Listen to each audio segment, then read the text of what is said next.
أعوذ بالله من الشيطان الرجيم بسم الله الرحمن الرحيم شهر رمضان الذي أنزل فيه القرآن وقال الله تبارك وتعالى في شأن حبيبي إن الله وملائكته يصلون على النبي يا أيها الذين آمنوا صلوا عليه وسلموا تسليما اللهم صل على سيدنا محمد وعلى آل سيدنا محمد وبارك وسلم صلاة وسلام عليك يا رسول الله يا حبيب الله صلى الله عليه وسلم.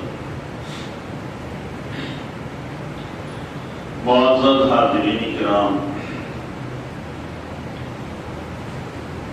ماہ رمضان المبارک کی آمد ہے جو ہم بس آیا فکر ہے. جب ماہ رمضان المبارک کا چاند نظر آتا تو آقا مدینہ راحت قدسینہ حضور احمد مجتبی محمد رسول اللہ صلی اللہ علیہ وسلم صحابہ کرام سے مخاطب ہو کر ارشاد فرماتے کہ لقد اذلکم شہر عظیم، کہ لوگوں ایک عظمت والا مہینہ تم پر سایہ کر رہا ہے. یہ سایہ کر رہا ہے محاورہ ہے. لوگ اکثر کہا کرتے ہیں کہ باپ کا سایہ سر سے اٹھ گیا، اور باپ والے بچے سے کہا جاتا ہے کہ یہ تو باپ کے سائے میں ہے، یعنی باپ کی حمایت میں. ماہ رمضان المبارک آئے تھے مسلمانوں کو اپنی حمایت میں لینے کے لیے. اب یہ ماہ رمضان المبارک ہم سے جدا ہو رہے ہیں. ہمارے ساتھ کے بہت سے ایسے لوگ تھے جو گزشتہ سال رمضان شریف میں ہمارے ساتھ ہوا کرتے تھے، ہمارے ساتھ صفوں میں نمازیں تراویح ادا کیا کرتے تھے. افطار کا دسترخوان وہ ہمارے ساتھ روزے بھی کھولا کرتے تھے، افطار بھی کیا کرتے تھے. بہت سے لوگ ایسے تھے جو ماہ رمضان مبارک کے انتظار میں تھے، اور اسی انتظار میں وہ آج اپنی قبروں میں جا کر کے سو گئے. ہم اور آپ خوش نصیب ہیں کہ اللہ رب العزت نے پھر ایک مرتبہ ہمیں کو ماہ رمضان مبارک سے ملنے کا موقع سرفراز فرمایا ہے. حضور مولا کائنات وہ تو آپ حضرت سیدنا علی علیہ السلام، آپ کے خلیفہ خاص حضرت امام حسن بصری رضی اللہ تعالی فرماتے کہ آسمانوں کا امن و امان سیدنا جبرائیل علیہ السلام سے، جب تک جبرائیل آسمانوں میں رہیں گے آسمانوں میں امن و امان رہے گا. زمین کا امن و امان سرکار مدینہ راحت قلب و سینہ حضور احمد مجتبی محمد رسول اللہ صلی اللہ علیہ وسلم سے، میرے آقا کی تشریف آوری سے یہ زمین والے امن و امان میں ہو گئے، اور حضور صلی اللہ علیہ وسلم کی امت کا امن و امان ماہ رمضان المبارک سے.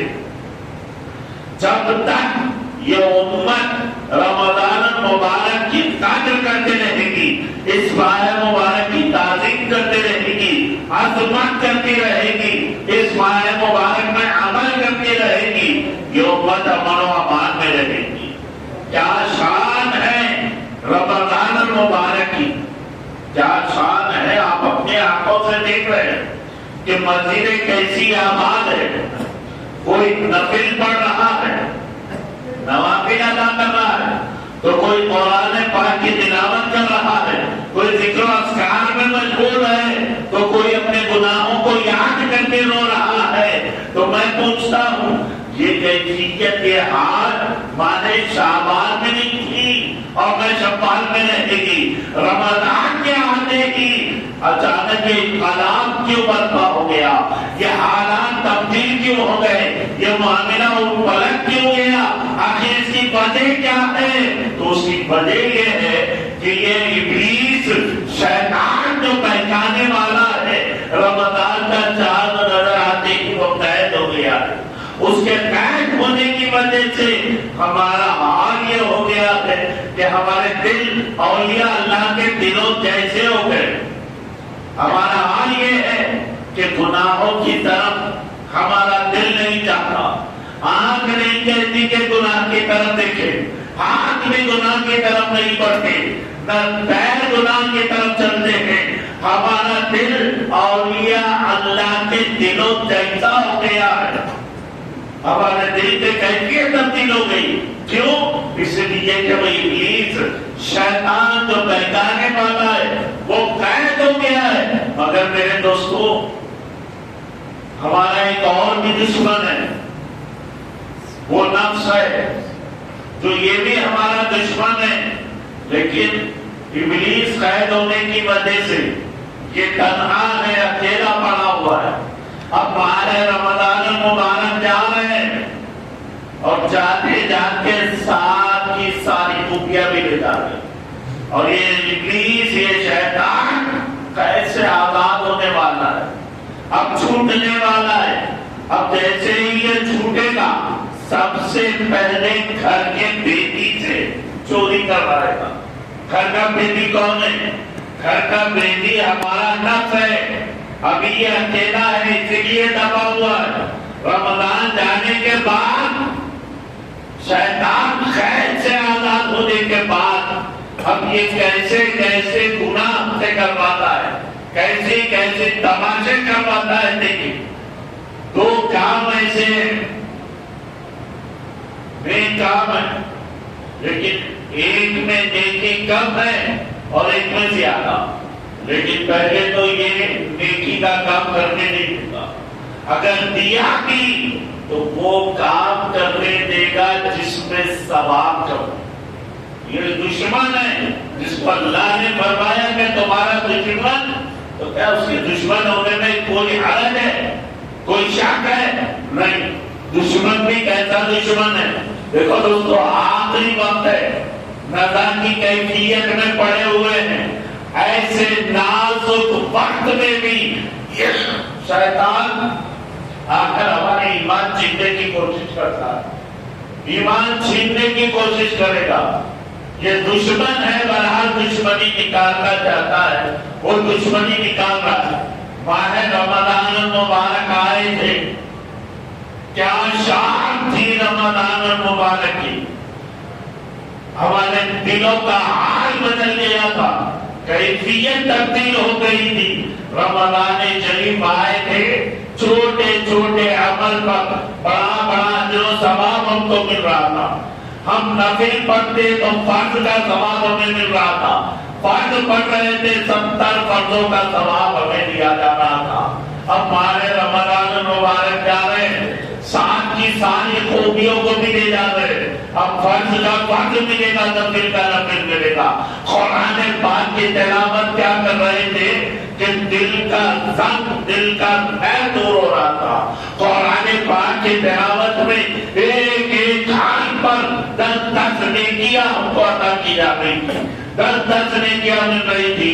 ہم نے الف لام میم پڑھ لیا، اب آپ یہ نہ سمجھے کہ ہمیں الف لام میم پر 10 نیکی ملے، نہیں، الف پر 10 نیکی، لام پر 10 نیکی اور میم پر 10 نیکی۔ گویا الف لام میم پڑھ لیں تو 30 نیکی ہمیں عطا کی جا رہی۔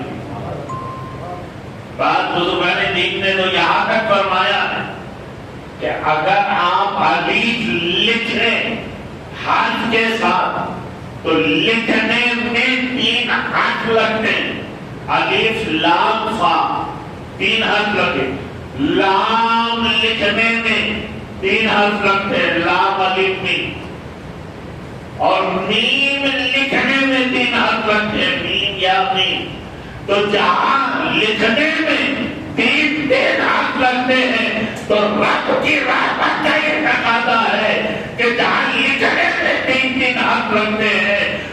تبارک و تعالیٰ پڑھنے میں 10 ایک لاکھ پر 30 نیکی، لاکھ پر 30 نیکی، اور میم پر 30، الف لام میم پر 30 نیکی نہیں بلکہ 90 نیکیاں ہم کو عطا کی جائے.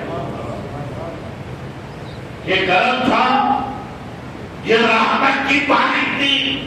اب باہر رمضان المبارک جا رہے، ساتھی خوبیوں کو بھی لے جا رہے. کیا خبر کہ اب یہ ماہ رمضان المبارک ہم کو ملے کہ نہ ملے؟ یہ سال تو ہم کو رمضان شریف مل چکے ہیں، لیکن کیا معلوم کہ اب ہمیں آئندہ سال رمضان المبارک ملے کہ نہ ملے؟ ارے کیا دوست کی بات تھا جس کا دوا پلانے والا چلا. رمضان مبارک آئے تھے، ہمارے دلوں کا زخم دور ہو رہا تھا، ہماری بیماری دور ہو رہی تھی. رمضان آئے تھے ہم کو دوا پلانے کے لیے. ارے کیا حال ہو اس بیمار کا جس کا دوا پلانے والا چلا. میرے دوستوں اور بزرگوں، یہ رمضان مبارک آئے تھے، روزے دار روزہ رہا کر رہے تھے، اور جو لوگ اس ماہ رمضان مبارک میں بھی روزے نہیں رکھ رہے تھے، وہ یہ سوچ رہے تھے کہ رمضان میں روزے دار بھوکا پیاسا مر رہا ہے. روزے دار بھوکا پیاسا نہیں دوستو، روزے دار بھوکا پیاسا نہیں، روزے دار کو ڈبل غذا پا رہا تھا، دوہری غذا. رمضان شریف میں روزے دار دوہری غذا پا رہا تھا، سنگل نہیں، ڈبل. کیسے؟ جہاں اس نے روزہ شروع کیا، روزہ افطار سے قبل تک، سحری کے بعد سے افطار سے قبل تک جہاں جسمانی غذا روک کے وہاں روحانی غذا رب تبارک و تعالیٰ اس کو پہنچا رہا. اور جہاں ہم نے روزہ افطار کر لیا، جسمانی غذا شروع ہوئی، روحانی غذا روک دی جاتی ہے، جسمانی غذا شروع ہو جاتی ہے. اب آپ کہیں گے کہ نہیں یہ تو شاعری ہے. میں کوئی شاعری نہیں کہہ رہا، آپ ایکسپیریمنٹ کر لیجیے. اس وقت 1 بج رہا تھا، 1 بج گیا. اب آپ روزے میں ہیں، حالت روزے میں ذرا مجھے آپ یہ بتائیے کہ آپ کو کوئی بھوک محسوس ہو رہی ہے؟ کیا پیاس ہو رہی ہے؟ بے چینی بے قراری ہو رہی ہے؟ نہیں. لیکن جہاں رمضان ختم ہو جائے نا، آپ روزے کی نیت مت کیجیے، اس دن فاقہ لے کر دیکھیے. جہاں 9 بجے کے، 10 بجے کے، 11 بجے کے بے چینی ہوگی، 12 بجے کے بے قراری ہوگی، 1 بجے کا بھوک لگے گی، پیاس ہوگی، عجیب عجیب تماشے ہوگی. لیکن روزے میں نہ ہمیں بھوک لگتی ہے، نہ پیاس لگتی ہے، نہ بے چینی ہوتی ہے، نہ بے قراری ہوتی ہے. لیکن فاقے میں بے چینی، بے قراری، بھوک لگے گی، پیاس لگے گی. میں پوچھتا ہوں آخر ایسا کیوں ہوتا ہے؟ روزے میں ہمیں بھوک نہیں لگتی، نہ پیاس لگتی ہے، فاقے میں بے قراری، بے چینی، بھوک لگے گی. آخر کیوں؟ اس کی وجہ کیا ہے؟ اس کی وجہ یہ ہے کہ ہمیں حالت روزے میں روحانی غذا پہنچائی جاتی ہے. یہ روحانی غذا کیا ہے؟ روحانی غذا عقائد جہاں حضور احمد مجتبی محمد رسول اللہ صلی اللہ علیہ وسلم 6 دن کا روزہ رکھتے تھے. کیسا روزہ؟ ایسا روزہ میرے آقا رکھتے، نہ دن کو کھاتے، نہ رات کو کھاتے، نہ گھر میں کھاتے، نہ باہر کھاتے، مگر میرے آقا فرماتے ہیں کہ میرا اللہ مجھے کھلاتا ہے، میرا اللہ مجھے پلاتا ہے. کیا کھلاتا ہے؟ کیا پلاتا ہے؟ ارے میرے دوستو، اگر یہ دن آج قادری کھائے گا تو یا تو اپنے گھر میں یا پھر باہر. اگر میں گھر میں کھاؤں تو میری ماں مجھے دیکھے گی، میری بہنیں مجھے دیکھیں گی، میری بیٹی مجھے دیکھیں گی، میرے بچے مجھے دیکھیں گے، میرے گھر والے مجھے دیکھیں گے. اگر میں باہر کھاؤں تو میرے دوست مجھے دیکھیں گے، میرے چاہنے والے دیکھیں گے، میرے مرید مجھے دیکھیں گے. یا تو میں کھاؤں گا گھر میں یا پھر باہر؟ اگر گھر میں کھاؤں تو گھر والے دیکھیں گے، باہر کھاؤں تو باہر والے دیکھیں گے، پھر میرے آقا کا وہ کیسا کھانا پینا؟ نہ گھر میں ام المؤمنین حضرت عائشہ صدیقہ دیکھ رہی ہیں، نہ ام کلثوم دیکھ رہی ہیں، نہ ام عائشہ دیکھ رہی ہیں، نہ ام خدیجہ دیکھ رہی ہیں، نہ باہر صدیق اکبر جیسے دوست دیکھ رہے ہیں، نہ فاروق اعظم دیکھ رہے ہیں، نہ عثمان غنی و مولا علی دیکھ رہے ہیں، میرے رسول کا وہ کیسا کھانا پینا؟ گھر والے دیکھ رہے ہیں، نہ باہر والے۔ پھر بھی میرے آقا فرماتے کہ میرا اللہ مجھے کھلاتا ہے، میرا اللہ مجھے پلاتا ہے۔ ارے کیا کھلاتا ہے، کیا پلاتا ہے؟ یہ وہی روحانی غذا ہے جو رب تبارک و تعالیٰ اپنے محبوب کو کھلا رہا ہے اور پلا رہا ہے، وہی روحانی غذا ہے۔ ماہ رمضان کے روزے داروں، آپ کو بھی عطا کی جاتی، یہ ہم کو روحانی غذا مل رہی ہے۔ ذرا آپ مجھے بتاؤ، کیا روزے دار بھوکا پیاسا مر رہا ہے؟ روزے دار تو دوہری غذا کھا رہا ہے، جسمانی غذا اور روحانی غذا۔ حاضرین محترم، یہ لوگ جو روزہ نہیں رکھتے تھے نا، ان کو نفس اور شیطان دونوں مل کر کے بہکاتے تھے، کیسے روزہ رکھو گے، کیسے دن گزرے گا؟ ارے مت کھاؤ دھوکا، یہ دو نفس اور شیطان کا دھوکا ہے۔ اور جب کوئی روزے دار بھوکا پیاسا رہ کر روزہ پورا کرتا ہے تو اللہ تعالیٰ پر بڑا شان گزرتا ہے اور وہ بڑی قدر کرتے، اپنی قدردانی کی وجہ سے اپنے فرشتوں کو دکھا کر فرماتے ہیں کہ اے میرے فرشتوں، دیکھو نہ تم کو کھانے کی ضرورت ہے نہ پانی کی، لیکن میرے ان بندوں کو دیکھو، ان کو کھانے کی بھی ضرورت ہے لیکن انہوں نے میری خاطر اپنے کھانے کو چھوڑا ہے، اپنے مرغوب غذا کو چھوڑا ہے۔ اس لیے فرشتوں، آج تم گواہ رہنا، میں دوں گا جو کچھ ان کو دینا ہے میں دوں گا، اور قیامت میں تم سے بڑھ کر ان کا قرضہ برد کروں گا۔ روزے کا بدلہ تو میں کو دوں، رب فرما رہا ہے کہ میں کو دوں۔ حاضرین محترم، یہ فضیلت ہے روزے دار کی، جو لوگ بھوکا پیاسا رہ کر روزہ پورا کرتے ہیں، اللہ تعالیٰ فرماتا ہے کہ ان کو روحانی غذا پہنچائی جائے، یہی روحانی غذا جو ہم کو مل رہی ہے۔ حاضرین محترم، لوگ سمجھتے ہیں، شیطان ان کو بہکاتا ہے کہ اگر اللہ تعالیٰ کو مسلمانوں سے محبت ہوتی تو کیا وہ دن بھر بھوکا پیاسا رکھتا، راتوں کو جگاتا؟ اللہ تعالیٰ کو اگر محبت ہوتی تو کیا وہ بھوکا پیاسا رکھے گا، راتوں کو جگائے گا؟ یہ دھوکا ہے نفس اور شیطان کا، مت کھاؤ دھوکا۔ اللہ تعالیٰ کو ہم سے بے انتہا محبت ہے، بے انتہا محبت، وہ بلکہ وہ 70 ماہ سے زیادہ آپ سے محبت کرتا ہے۔ کتنی؟ 70 ماہ۔ ایک ماں کی محبت کوئی مجھے بتا سکتا ہے کتنی ہوتی ہے کوئی جو اس کی مثال دے؟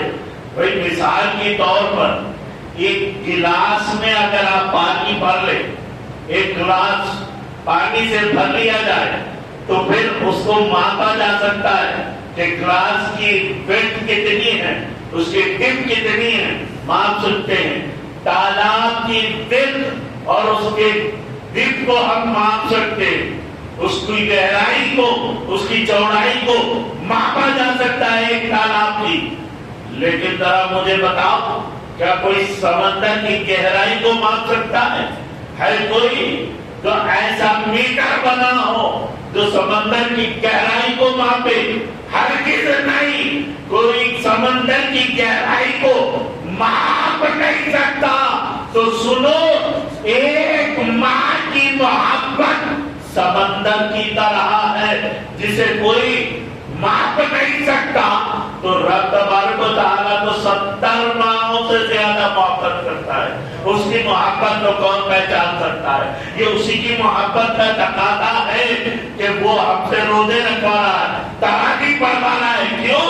اس لیے کہ جس وقت ہم دنیا میں آئے تھے ہماری روح پاک و صاف تھی، کوئی داغ دھبا نہ تھا، محل کچیل نہ تھا، لیکن جب سے یہ نفس اور شیطان کی صحبت ملی، ہم گناہ کیے، گناہ کرنے کی وجہ سے ہماری روحوں پر سیاہی چڑھ گئی، داغ دھبے لگ گئے، محل کچیل چڑھ گیا۔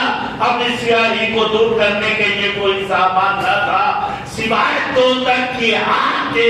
دوزخ میں جلنے ہی سے یہ سیاہی دور ہو سکتی تھی، لیکن رب تبارک و تعالیٰ کی محبت کا یہ تقاضا ہے کہ وہ ہماری روحوں کو پھر سے نورانی بنانا چاہتے ہیں، اسی لیے تو وہ ہم سے روزے رکھوا رہا ہے، تراویح پڑھوا رہا ہے۔ یہ روزہ تراویح کیا کرتے ہیں؟ یہ نور سے سیاہی کو دھوتے۔ آپ روزہ پڑھ رہے، تراویح پڑھ رہے، آپ مجھے بتائیں کہ آپ کس کے حکم کی تعمیل میں جا رہے ہیں، یا اللہ اور اس کے رسول کی محبت اور حکم کی تعمیل میں جا رہے ہیں؟ تو میرے دوستو، یہ رب تبارک و تعالیٰ کی محبت کا تقاضا ہے، اور پھر اس کی محبت کا اندازہ تو اس سے لگائیں کہ روزے دار کے منہ سے جو بو آتی ہے نا، بو لوگوں کے نزدیک تو ناپسندیدہ ہوگی۔ دیکھو، جب کوئی بچہ ولادت کر رہا ہو تو لوگ دیکھ کر کراہیت کرتے، لیکن ماں دیکھ کر اسے اٹھا دیتی ہے اور کہتی ہے کہ لوگوں، یہ تمہارے نزدیک تو ناپسندیدہ ضرور ہے، لیکن میرے نزدیک تو مشکل سے زیادہ اچھی چیز۔ جب روزے دار کے منہ سے بو آتی ہے تو رب تبارک و تعالیٰ بھی فرماتا ہے کہ لوگوں، روزے دار کے منہ کی بو تمہارے نزدیک تو ناپسندیدہ ضرور ہے، لیکن میرے نزدیک تو مشکل سے بھی زیادہ اچھی ہے۔ یہ اس کی محبت کا تقاضا ہے۔ جو لوگ روزے نہیں رہ رہے، وہ تو سمجھ رہے تھے کہ یہ روزے دار بھوکا کیسا مر رہا ہے، مصیبت، خدا و رسول کے احکام کو مصیبت سمجھ رہے تھے۔ یاد رکھو، یہ خدا و رسول کے احکام کو مصیبت سمجھنے والے آج کے دور میں ہی نہیں بلکہ اس دور میں بھی تھے، جن کو سچا اور پکا مسلمان نہیں مانتے، اور اس دور میں بھی تھے۔ آپ کو یاد ہوگا جب جنگ تبوک کی تیاری کی جا رہی تھی تو 70,000 جانشین صحابہ کرام رضوان اللہ تعالیٰ علیہ اجمعین میرے آقا کے ساتھ ہو گئے، سوائے ان کے جو نام کے مسلمان تھے، حیلہ اور عذر کر کے رہ گئے، حضور کے ساتھ نہ جا سکے۔ ان میں سے ایک صحابی رسول حضرت ابو خثیمہ رضی اللہ تعالیٰ عنہ بھی تھے، جو میرے سرکار کے ساتھ نہ جا سکے۔ جب میرے آقا صلی اللہ تعالیٰ علیہ وسلم کا لشکر آگے بڑھ گیا، یہ سب اپنے اپنے گھروں کو لوٹ رہے تھے۔ حضرت ابو خثیمہ بھی اپنے گھر کو لوٹے، اپنے مکان کو لوٹے۔ آپ کی 2 نہایت ہی حسین خوبصورت بیویاں تھی۔ جب آپ اپنے مکان کو لوٹے تو آپ اپنی دونوں بیویوں کو بعد میں پایا۔ کیا دیکھتے ہیں کہ سبز ٹھنڈی جگہ ہے، کوزے میں ٹھنڈا پانی بھرا ہوا ہے، مزیدار کھانا پکا ہوا تیار ہے۔ اس منظر کو دیکھ کر حضرت ابو خثیمہ خود سے کہنے لگے، اے خثیمہ، تو ٹھنڈی جگہ پر ہے، ٹھنڈا پانی کوزوں میں بھرا ہوا اور مزیدار پکا ہوا کھانا بھی تیار، اور وہاں پر آقا صلی اللہ تعالیٰ علیہ وسلم سخت دھوپ میں نہ کھانا برابر ہے نہ پانی برابر، منہ سوکھا ہوا۔ ارے کیسی کا نام محبت ہے، خود سے کہنے لگے، قسم ہے مجھے خداوند قدوس کی، نہ میں کھاؤں گا نہ پیوں گا نہ بیویوں سے باتیں کروں گا جب تک کہ میں اپنے آقا سے جا کر نہ ملوں۔ میرے دوستو، یہ باقیر بھاگا لیے گھوڑے پر سوار ہو کر چل پڑے۔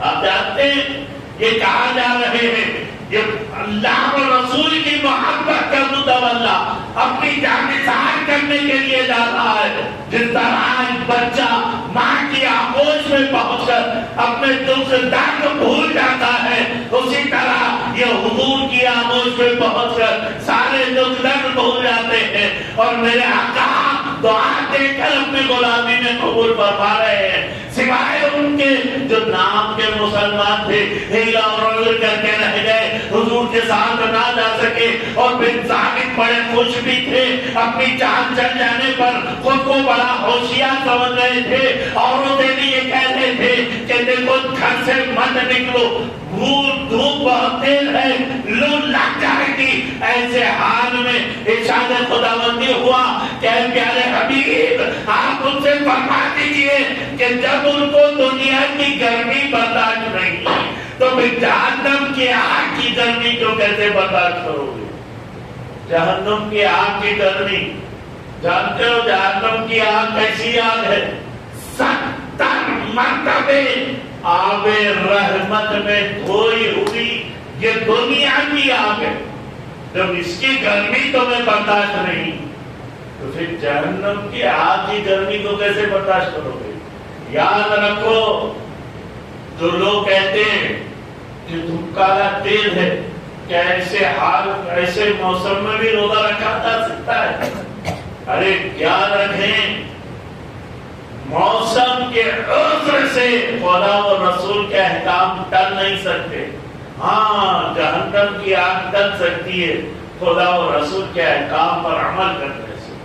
ماہ رمضان المبارک آئے تھے، کیا حال تھا؟ مسجد آباد کی جہاں پر ہر دن آسانی سے وضو کے لیے کر سکتے تھے، لیکن رمضان المبارک آتے ہی وضو کے لیے قطاریں لگ جاتی، انتظار میں ٹھہرے رہنا پڑتا ہے. بس ان کا ہو جائے تو ہم وضو کریں. جہاں آسانی کے ساتھ پہلے صف میں جگہ مل جاتی تھی، رمضان آنے کے بعد آخری صف میں بڑی مشکل سے جگہ ہمیں ملتی.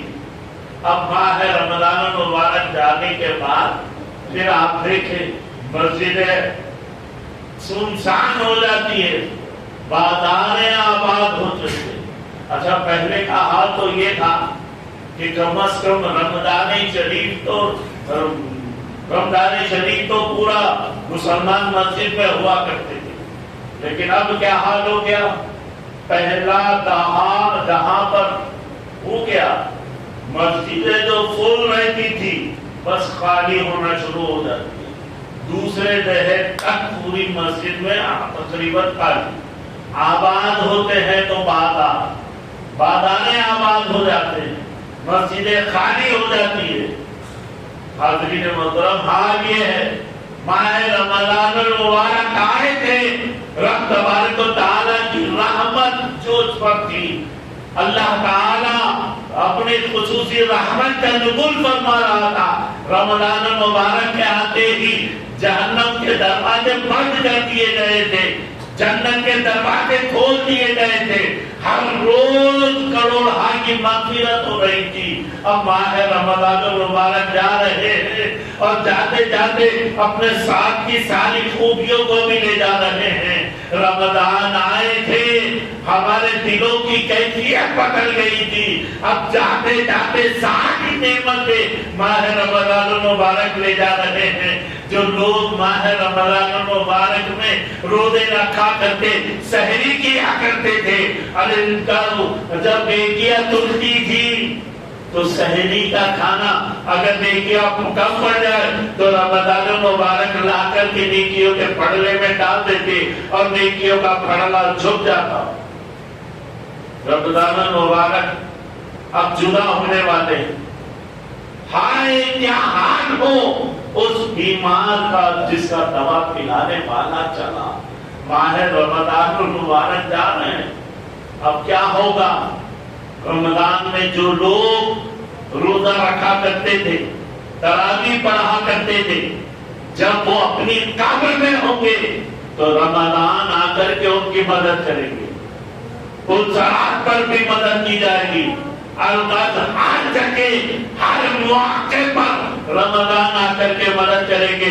ارے ذرا تصور کرو جس وقت خداوند قدوس کے سامنے ہم پیش ہوں گے, حساب و کتاب ہمارا لیا جائے گا, ایسے وقت میں رمضان المبارک آ کر کے خوبصورت شکل میں رب تبارک و تعالیٰ کی بارگاہ میں سجدہ ریز ہوں گے. رب تبارک و تعالیٰ فرمائے گا اٹھو رمضان, کیا چاہتے ہو بولو, کیا چاہتے ہو. رمضان عرض کریں گے یا الہ العالمین یہ رمضان شریف میں یہ مجھے رمضان شریف میں کھانا پینا چھوڑ دیتے تھے, مولا تعالیٰ میں چاہتا ہوں کہ ان سے حساب و کتاب رہنے دیا جائے. رب تبارک و تعالیٰ فرمائے گا اے رمضان ہمیں تمہاری بہت قدر ہے, جاؤ جو روزے دار ہے ان کو جنت میں لے کر جاؤ. رمضان المبارک پھر سجدہ ریز ہو کے رب تبارک و تعالیٰ فرمائے گا اٹھو رمضان اب بتاؤ کیا چاہتے ہو. پروردگار میں چاہتا ہوں کہ ان روزے داروں کے سر پر عزت کا تاج رکھا جائے. تو رب تبارک و تعالیٰ حکم دے گا ان روزے داروں کے سر پر عزت کا تاج رکھا جائے. رمضان المبارک پھر سجدہ ریز ہوں گے. رب تبارک و تعالیٰ فرمائے گا اے رمضان بتاؤ اب کیا چاہتے ہو. رمضان عرض کریں گے الہ العالمین ان کو ان کا نام اعمال داہنے ہاتھ میں دیا جائے, حکم ہوگا کہ نام اعمال داہنے ہاتھ میں دے دیا جائے. رمضان پھر سجدہ ریز ہوں گے. رب تبارک و تعالیٰ فرمائے گا ابھی آپ کیا چاہتے ہو رمضان بتاؤ کیا چاہتے ہو. رمضان عرض کریں گے الہ العالمین ان کو ان کے نبی صلی اللہ علیہ وسلم کے سائے میں ان کو جگہ عطا فرمائے. رب تبارک و تعالیٰ رمضان کی قدر کرتے ہوئے امت کو نبی کے سائے میں جگہ عطا کرے گا. یہ سب معاملہ چل ہی رہا تھا تو قرآن آ کر رب کی بارگاہ میں سجدہ ریز ہوئے. قرآن سے رب تبارک و تعالیٰ فرمائے گا تم کیا چاہتے ہو. قرآن عرض کریں گے الہ العالمین یہ بھی تو مجھے راتوں میں جاگ جاگ کر پڑھا کرتے تھے, میری تلاوت کیا کرتے تھے.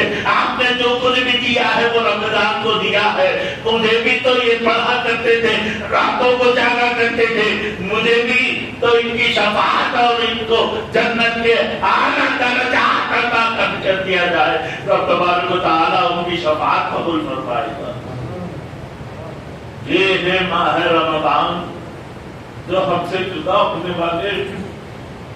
اب کیا خبر پھر آئندہ سال یہ رمضان ہم کو ملے کہ نہ ملے. رمضان المبارک آئے تھے, رحمتوں کا نزول ہو رہا تھا, دلوں کا زنگ دور ہو رہا تھا. اب راہ رمضان المبارک جا رہے ہیں, ساتھ ہی ساتھ خوبیوں کو بھی لے جا رہے ہیں. گزشتہ سال جو ہمارے ساتھ اس رمضان المبارک میں ہمارے ساتھ صفوں میں تھے, ہمارے ساتھ دستر پر افطاری کیا کرتے تھے, وہ تو خبروں میں سو گئے. اب کیا خبر آئندہ سال اب رہے کہ نہ رہے. ہم اپنی خبروں پہ سو جائیں کہ رمضان المبارک ملے کہ نہ ملے. رب کی بارگاہ میں دعا ہے کہ الہ العالمین اس ماہ رمضان المبارک میں ہم نے جو کچھ بھی ٹوٹی پھوٹی عبادتیں کی ہے مولا رمضان المبارک کے صدقے میں قبول فرما دے. ہمارے روزے نماز تراویح کو شرط قبول فرما دے. یا الہ العالمین شب قدر کی وہ مقدس رات رحمت کا قطرہ ہماری جھولی میں ڈال دے.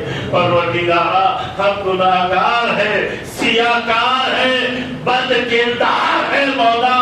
تیرے پیارے حبیب کے امتی ہے, آپ کو واسطہ ہے پیارے حبیب کے روشن چہرے اقدس کا, آپ کو واسطہ ہے پیارے حبیب کی مقدس ذات پاک کا. مولا تیرے پیارے حبیب کے صدقے تو فیل ہمارے گناہوں کو بخش دے, ہمارے گناہوں کو معاف فرما دے. رمضان المبارک کے صدقے, شب قدر کے صدقے ہمارے گناہوں کی بخشش فرما دے. یا الہ العالمین تیرے پیارے حبیب کے صدقے ہماری دعا کو جنت قبول فرما دے. صلی اللہ تعالی علی محمد وعلی آلہ واصحابہ اجمعین برحمتک یا ارحم الراحمین والحمد للہ رب العالمین.